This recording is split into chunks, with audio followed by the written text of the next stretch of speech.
ഇന്നത്തെ കാലത്ത് കുട്ടികൾ പഠിക്കാൻ പോകുമ്പോൾ അവിടെ നിന്ന് അവിടെ ജോലി കണ്ടെത്തി അവിടെ തന്നെ സെറ്റിലാവുന്ന അല്ലെങ്കിൽ അവിടെ സ്ഥിര താമസമാക്കുന്ന ഒരു കാര്യമാണ് ഇപ്പോൾ കണ്ടുകൊണ്ടിരിക്കുന്നത്.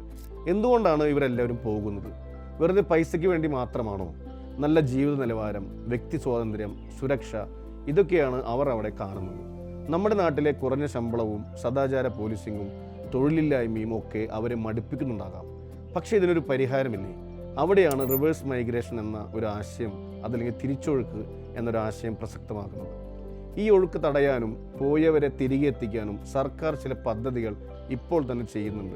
നാട്ടിൽ തിരിച്ചെത്തുന്നവർക്ക് സംരംഭങ്ങൾ തുടങ്ങാൻ നോർക്കയുടെ സഹായത്തോടുകൂടി ലോണുകളും സബ്സിഡിയും നൽകുന്നുണ്ട്. അതുപോലെ തന്നെ നാട്ടിൽ നിന്ന് തന്നെ വിദേശ കമ്പനികൾ ജോലി ചെയ്യുന്ന വർക്ക് ഫ്രം ഹോം സൗകര്യങ്ങൾ കൂടുതലായിട്ട് ഒരുക്കുന്നുണ്ട്. സ്റ്റാർട്ടപ്പ് മിഷനെല്ലാം പുതിയ ഐഡിയ ഉള്ളവർക്ക് ബിസിനസ് തുടങ്ങാനായിട്ട് ഒരുപാട് സപ്പോർട്ട് നൽകുന്നുണ്ട്. പക്ഷേ ഇതുകൊണ്ടൊന്നും റിവേഴ്സ് മൈഗ്രേഷൻ നടക്കുമോ? ഇല്ല. ചില കാര്യങ്ങളിലും കൂടി മാറ്റങ്ങൾ വരണം. അതായത് വിദ്യാഭ്യാസത്തിൻ്റെ മാറ്റം, നമ്മുടെ പഠന രീതി ലോക നിലവാരത്തിലേക്ക് മാറണം. വിദേശ യൂണിവേഴ്സിറ്റികളടക്കം ക്യാമ്പസുകൾ ഇവിടെ വരണം.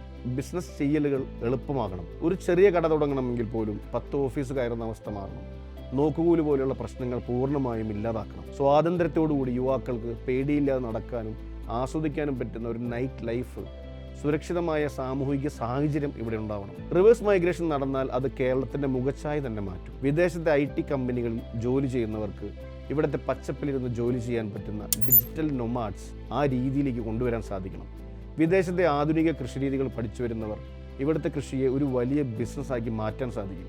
പ്രവാസികൾ വെറും നിക്ഷേപകർ മാത്രമല്ല, അവർ നമ്മുടെ നാടിൻ്റെ വളർച്ചയുടെ എഞ്ചിനുകളാണ്.